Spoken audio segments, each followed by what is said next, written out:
Two personalities debating today's biggest geek topics. This is Project Nerds Versus.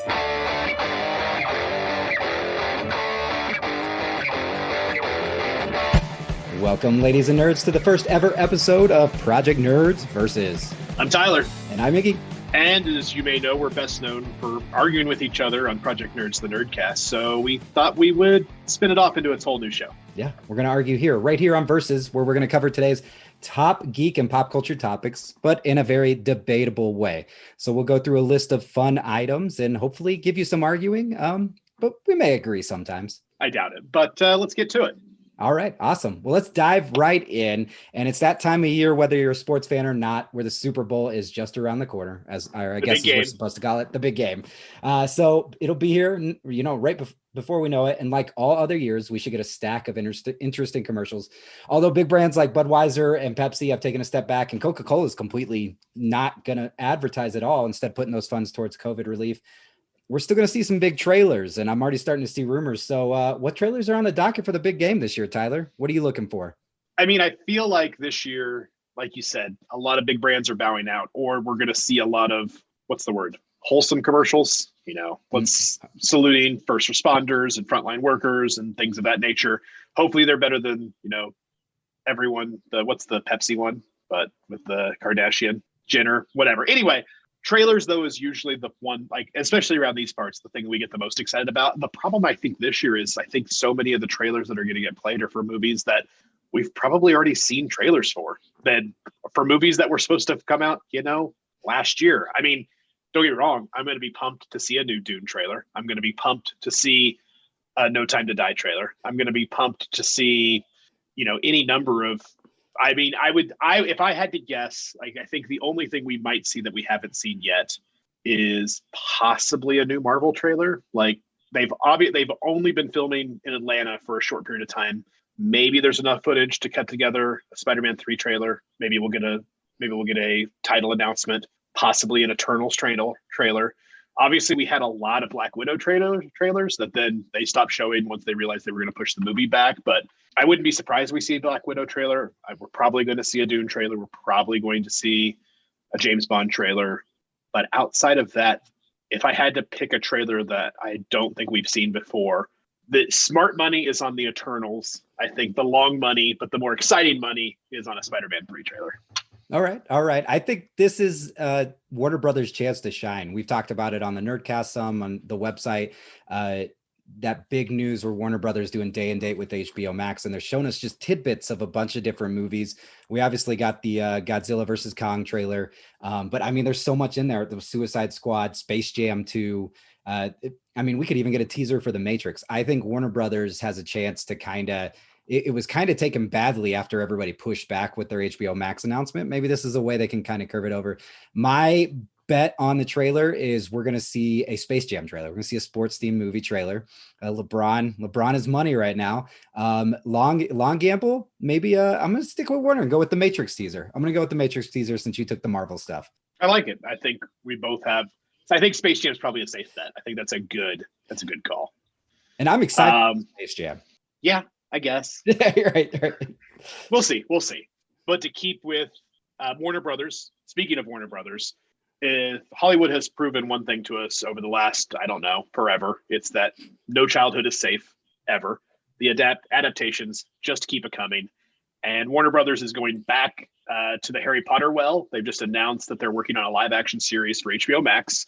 It's very early in the planning stages, but considering how much people love Harry Potter, it's hard to believe that this won't be a huge hit.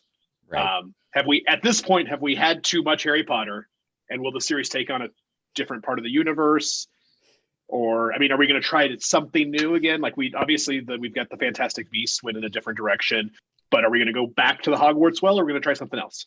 So I'm glad that last part there, because Fantastic Beasts obviously did not get to the level of Harry Potter. And that's where I'm worried about here. I'm worried Warner is going to bank on having to have Harry Potter and those characters in it. And we're either going to see them either younger or older or something. I could deal with them being older, but I think this is something to where if you're gonna do this, very similar to like how we're doing the Game of Thrones prequels also on HBO, you need to explore what else is out there. So my opinion is you need to get out there, but I think it's going to be focused on Harry Potter himself, or at least his immediate family, unfortunately. What says you? I mean, I am odd out. I'm the odd man out. I'm of all the people in the Project Nerd, I'm probably the least Harry Potter-ish person. I was never someone who read the books. I was a little too old for it. I viewed them as, when I was a kid and they were getting popular, I was like, that's kids' fantasy. I read Tolkien and Jordan and whatever. I was an idiot. I was an asshole. But long story short, I was never a huge fan of them. I think there's a couple pieces with this that I think are a problem. One, J.K. Rowling, not a super popular person these days. That's fair. She just keeps opening her mouth and keeps saying things that alienate more and more of her fan base on a regular basis. On a less, I don't want to say subjective, but on a less like controversial note, almost everything that she tries to write to expand the Harry Potter universe either comes off as tacked on and a little bit not great to straight up like tone deaf. Like the stuff she wrote around like wizardry with Native Americans was at best the worst. It was at worst just, offensive in ways I can't even list, to the point where, and then, articles about wizards straight, shitting themselves in public because magic, like it's, I know I'm pissing off a lot of people. I know people love Pottermore. I know there's people within Project Nerd who love all things Harry Potter, no matter how ridiculous. But I mean, I guess at this point, I am on board with an attempt at some more Harry Potter, as long as it is hopefully new characters and, maybe take a crack at it without JK, literally doing anything. Well, I mean, she gets money either way. So however you feel about that, she's getting money. But I agree, keep her away from the writing. But let's talk a little bit about award season, which is something we usually cover greatly. And we're usually at the point where we're already predicting movies, but obviously everything was pushed back. So Spike Lee's Da 5 Bloods won some of the biggest awards from the National Board of Review this week. They won Best Film. Spike Lee got Best Director, and the cast got Best Ensemble. First Cow was winning all of those early awards from the guilds. The critics. And then we saw a lot of love for Frances McDormand's Nomadland, which I think right now still seems to be a lot of people's favorites for Best Picture. But there's a lot of other good movies. I see One Night in Miami was fantastic, some other good stuff. What's the current favorite for Best Picture, Tyler? And are we going to have to get the Nerdcast crew together to do little predictions once they finally do announce the nominees? I think we do, but I think first we're going to have to get together and watch all the nominees. Right. I mean, I get to this point, I for one, time has no meaning. Time is a flat circle. Last year was a wash. I have the hardest time even understanding what movies technically came out in 2020, 2021, 2019. It's all one big blur to me. But if we're going to just go straight odds, I think Nomadland is still the clear favorite. I don't think any other movie has done quite enough to jump. But at the same time, like I said, it's such a weird year. I think there's a lot of movies on this list that there's been a lot of buzz for. I shouldn't say a lot of buzz. I would say that this is one of the most wide open years. I could list off the top of my head probably 5 to 10 movies that I think could win. Like you mentioned, One Night in Miami. I would throw Mank in there. I would throw The 5 Bloods in there. Minari, which I thought was amazing, has been getting a lot of buzz lately. I mean, First Cow, anything A24, I think has a chance to surprise some people. A24 just does fun and creative stuff. I've heard people talk about The Trial of the Chicago 7, Aaron Sorkin's Netflix movie getting in there. I mean, it's pure Sorkin. And if you like that, you like that. If you don't, you don't. And I could also see, I think, one that I really enjoyed that kind of came out of nowhere for a lot of people, Ma Rainey's Black Bottom. Fantastic. Also, one of the last performances we got from Chadwick Boseman, which gives it a lot of buzz. The Father, I've heard a lot, the Anthony Hopkins movie. I haven't seen it, but I've heard nothing but amazing things for it. I could see even like Soul, like something from Pixar sneaking in and winning. There's just the field is, I think there was a lot of great movies last year, but because of the way things shook out, I think it's wide open. Right. And with the rule change and everything too, I think allowed a lot of these streaming platforms to even throw more at the award wall and see what sticks. But I don't. Nomadland seems like the favorite here, but I really think, remember, this is the year the Oscars set up all the new diversity measures, and they're trying to be aware of this stuff. And you have a lot of things going in that direction, and you have some really powerful movies that either deal a little bit with, race and things of that nature, like with The Trial of Chicago 7, or you have the straight up movies like One Night in Miami. You mentioned Ma Rainey's The Five Bloods, which are, evolve around a minority cast and minority filmmakers. So I think the biggest problem right now is that if we were to, when we do the Nerdcast where we predict who's going to win, we'll be lucky if any of us gets over into double digit scores, because you're exactly right. I think especially the major categories, it's so wide open and unpredictable right now. Maybe after we see the Golden Globes and a few other things, we can feel a little bit more comfortable, but I don't know. I'm going to say there's going to be a dark horse, but I think it is right now. I think it is Nomadland versus The Field, as you said. Yeah, like there's always a few locks. I would say this year, I can think of I think Anthony Hopkins, from everything I've heard, is probably a lock for Best Actor. That's probably the only one I would put money on right now. Right.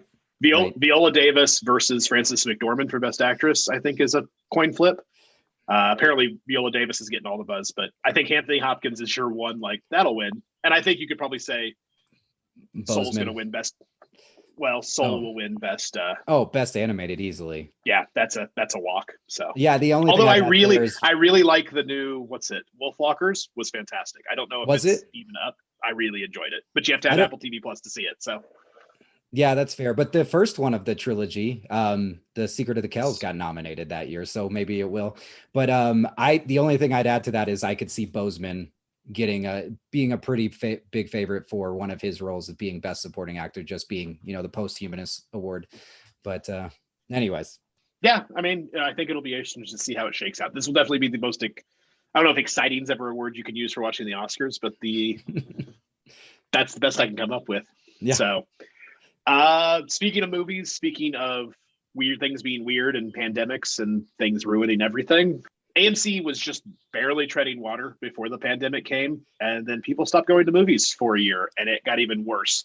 But we've just now gotten news over the last couple of weeks that AMC, the movie theater, has raised just under $1 billion in new equity to try and basically stave off bankruptcy until they can get some semblance of profitability back.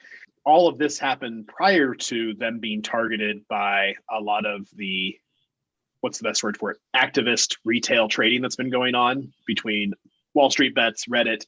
AMC is poised to be the next GameStop, even though they're not nearly as shorted on the market. I guess between all the weird stuff happening out in the world, how long does this push back, AMC's inevitable bankruptcy? Right. And I added this question before you even talked about, like, a bunch of that stuff started popping up with the stock market, but under $1 billion. But how much of it is like debts they're going to have to pay back, and when do they have to pay it back to? I feel like they're just, once you start digging, and this happens a lot of times, not just with movie theaters, but a lot of businesses, once they start digging, it's just you're digging and digging and digging. I think we'll see them come back a little bit, maybe not be successful, then try to kind of reinvent themselves, as we've talked about a lot, how the kind of the boutique theater experience is really what's going to probably be the thing that shines after the return of, going to the movies. But I really I don't see AMC hanging out for more than a couple more years, at least not without a new owner or without a completely new image and brand. Yeah, they're going to have to do some sort of restructure, sell-off, and maybe bankruptcy is the best thing. I think AMC is one of those companies that probably, like many, grew too fast, too big, too fast. Maybe it's just a matter of we're going to shutter half our theaters. And I mean, now to be fair, Kansas City is a bad example because AMC is headquartered in Kansas City, Kansas, but there's like 20 AMCs in the greater metro area. And each of those has anywhere from 10 to 20 some screens. Like the one I go to is the one like next door to AMC headquarters, and it's the AMC 20. It's 20 theaters, including an Atmos and an IMAX, and 18 other theaters. And it's a beautiful theater. I love going to it. I really do. But they probably don't need quite as many as they do, especially in the new world that we're facing. So I don't know. And then like you said, all this happened before AMC was targeted as like It's not being shorted to the level of something like a GameStop, but it has sites today alone. Its stock went up 265% just based on people buying into it because of the short positions other people had taken on the. It has no bearing on the actual success of the company, as people, Right. as anyone who was confused about the fundamentals of the stock market and actual profitability and performance and growth being tied in any way to a company's stock price was disabused of that notion this week. But AMC is a prime example of that. Near bankruptcy, up 265% just because of a feedback loop. Don't get me wrong, I am a big fan of hedge funds taking into the teeth for shorting companies, but it's going to be a volatile couple of weeks, so we'll see. Right. And just to add on that, you said Kansas City, but here in Denver, my four on the Northwest side, my four closest theaters, we have the one Draft House that was just built, and then I have 3 AMCs. Those are my four closest theaters. And yeah, it's 24 screens, 14 screens, and then I think a 12 screen attached to a mall. So, which and Kansas City has another locally owned theater company, Screen Armor, which has theaters everywhere, plus an Alamo, plus a drive-in. Like, I don't think that their model of a theater on every corner was sustainable. So no, the Starbucks model wasn't working. All right. Well, let's talk a little bit about streaming. I know we've been watching WandaVision. If you haven't been watching it, maybe just, give about 5-minute break, go grab a drink or something like that. Cause we're going to talk a little bit about it. Most of it's going to be our predictions because we've watched 3 episodes in 2 weeks. We're here on episode 4, week 3. They're all been half-hour episodes, but we've been promised they're going to longer. They're kind of fitting a sitcom style as it seems to move through the decades. Weirder and weirder stuff is starting to happen. What the hell's going on, Tyler? What the hell is going on with WandaVision? Where is this going? Or where do you think it's going? I have a lot of theories, and obviously there's a million other theories out there. The issue is I don't want to inadvertently spoil it for anyone who's specifically not familiar with a lot. I mean, there's a lot going on in this that kind of ties into multiverse stuff. There's a lot of stuff here that possibly ties into the House of M storyline from Marvel Comics that was very, what's the word I'm looking for? Wanda-centric. There's obviously been teases to Sword. There's been teases to some other things. We know that Wanda may or may not be big part of the next Doctor Strange movie, so it's possible we're doing some setups for that. I feel like WandaVision being the first Marvel television show wholly in-house from Disney, it is, what's the word? It's being used to carry a lot of water, and it's also being used to be a little bit more experimental in this stuff. I honestly don't know where it's going, but at this point, I don't care. I'm here for it. I'm on board with it. I love the slow burn. My biggest thing is obviously we don't have a lot to go off of for Disney Plus exclusive content, especially all in-house Marvel stuff, because everything we've had from Marvel that's a television show previously has been, on ABC or on Hulu or all the shows we had on Netflix, and they all have their own spin on it. The Netflix ones did the same thing all Netflix shows do. They all felt a little saggy in the middle. They're a couple episodes too long, but even though they're completely different departments, I watch something like The Mandalorian, and it gives me hope that maybe Disney Plus is going to be better at this. I don't know. Those are Marvel and Star Wars are not the same, whatever. But I don't know. Kevin Feige's making Star Wars movies now. I don't know. Maybe that's just, I don't know. But I will say that I'm just impressed with it. Especially just the attention to we're going to fully buy into this concept. The first episode alone, they didn't just kind of make it a sitcom. They clearly wrote an actual 3-act sitcom script with jokes and a laugh track and the chemistry and the play. It was pitch perfect. It was an episode of the Dick Van Dyke Show or the Mary Tyler Moe Show. It was clever. It was funny. It would have been a good episode of sitcom television. And they're using the 3-camera setup, fixed location. But then when things would go weird, the camera would go more cinematic. It would pan up, it would zoom in, it would widen the shot. It would do a lot of clever camera stuff. I am on board with whatever it is they're doing. And I'm on this ride. I don't care where it takes us. I'm just excited to go. You even forgot to mention they even had commercials, like Stark and Hydra level commercials there. It's been interesting. I think though, if we don't get somewhere soon, it's going to play out. And I'm starting to be I'm ready for us to get to where we're starting to figure out something. And I feel like at the end of episode 3, we definitely were heading that direction. You're right. They not only tease Sword, I think they've made it very clear Sword's going to be a part of this.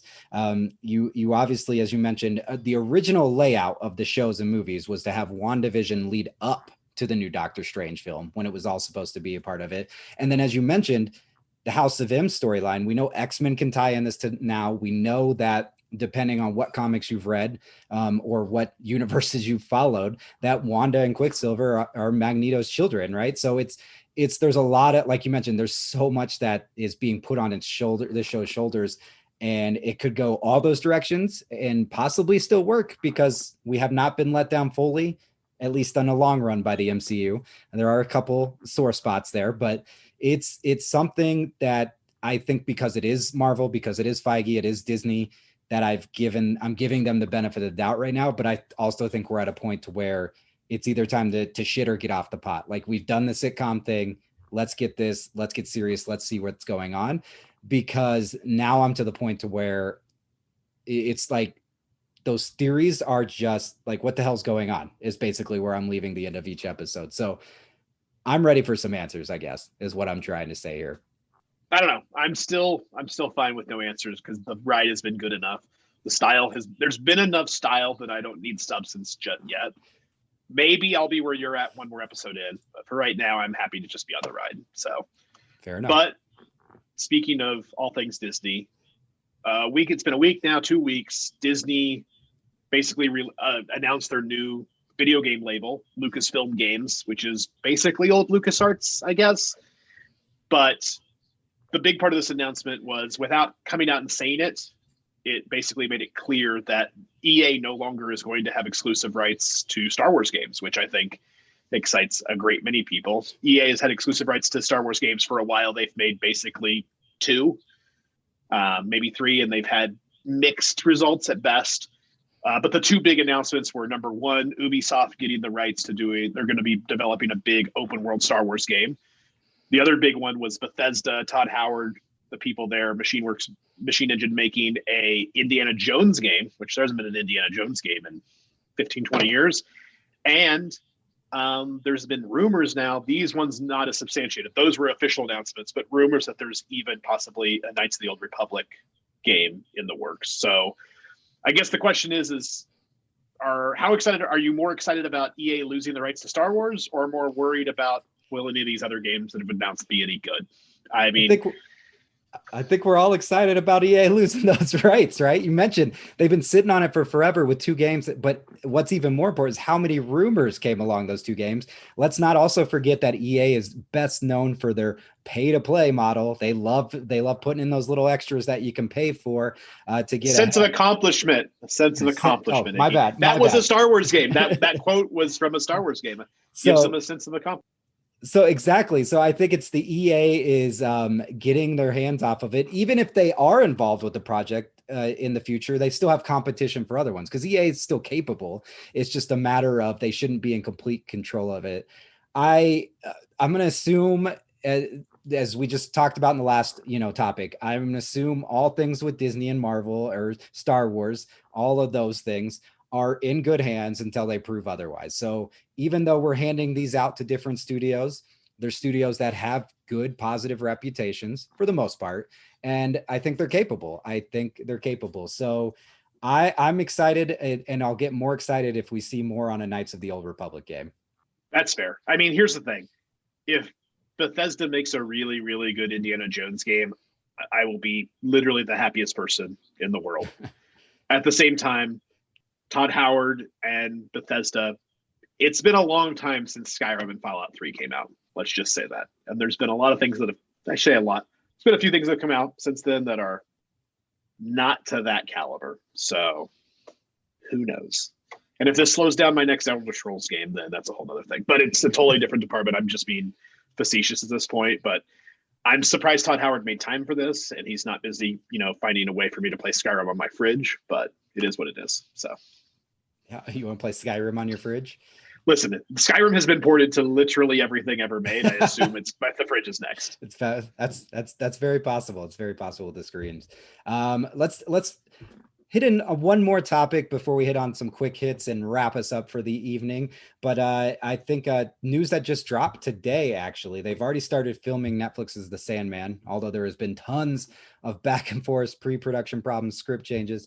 But the news today is Taran Edgerton, the star of Kingsman, is joining the cast. So we're here. We've got filming confirmed. We've got episodes in the works, and now we have stars being announced more and more as they get to characters. Are we still excited about this, or has all of the back and forth over the years kind of got you a little worried, Tyler? I know Neil Gaiman's a big deal. I'm 100% still on board with it. I mean, Gaiman adaptations are notorious for being all over the place. American Gods started where it was, then it went one place, went another. Now it's still a thing. Then we've got him and Pratchett's adaptation. I mean, he was on, basically the showrunner for the adaptation of Good Omens, which I think many people loved. Many people were like, I don't know, but I was a big fan. Yeah. Sandman's a whole different animal. For one, it's a comic, which for better or for worse gives a lot more source material for an aesthetic and a look. But at the same time, Sandman spans a huge story. They changed artists multiple times. They did multiple styles. They did everything from, straight horror to thriller to there's a Shakespeare one. There's all these weird little stories about dream throughout the endless and all the things that start with D, delirium and dream and death and all the fun things. I mean, I'm excited to see who plays Death. That's honestly what I'm looking forward to. I'm in my head, I'm trying to figure out who Taran Edgerton is, and in my head, he's Lucifer, but he could be Dream. He could be, I don't know. Now the more I'm thinking about it, I feel like he could be a lot of different people. There's just a lot to unpack there. They're obviously going to have to make changes. They're going to have to make twists and turns to kind of adapt it to where it is, but I'm on board. I'm going to do it. Let's rock and roll. Edgerton is as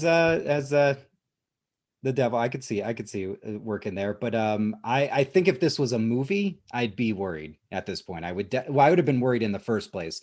But with the amount, we were just talking about it, WandaVision, $300 million for one season. Like, they're investing in their shows, these different streaming platforms. People are putting money behind these things. So I think they can put the effort and time and money into a long running series. And as long as they don't rush it, I think it'll be fine.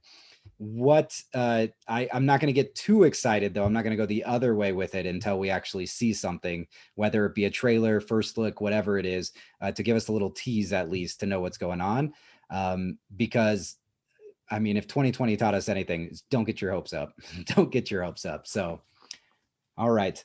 Well, that's it for our big questions this week. As you listen to us, we're going to be airing every other week on Thursday. We're recording on Wednesday. So make sure, if you think of a topic that you want us to be discussing or debating, head on over to projectnerd.com or our social media outlets and let us know what we should be talking about, as well as any other feedback on the podcast. And of course, First is available on the PN1 feed, Project Nerd Podcast. So if you're catching this on Project Nerd or on your computer and you want to listen to it on the go, head on over to wherever you get your podcast and search Project Nerd Podcast. All right, let's wrap us up with some quick hits. Tyler, we'll rapid fire these answers here, kind of some other things, because there is actually quite a bit going on right now. One thing I loosely hit on earlier too is that first trailer for Godzilla vs. Kong arrived. What are we thinking? I mean, I watched it. I mean, here's the thing. Godzilla King of the Monsters was terrible, but in the best way possible.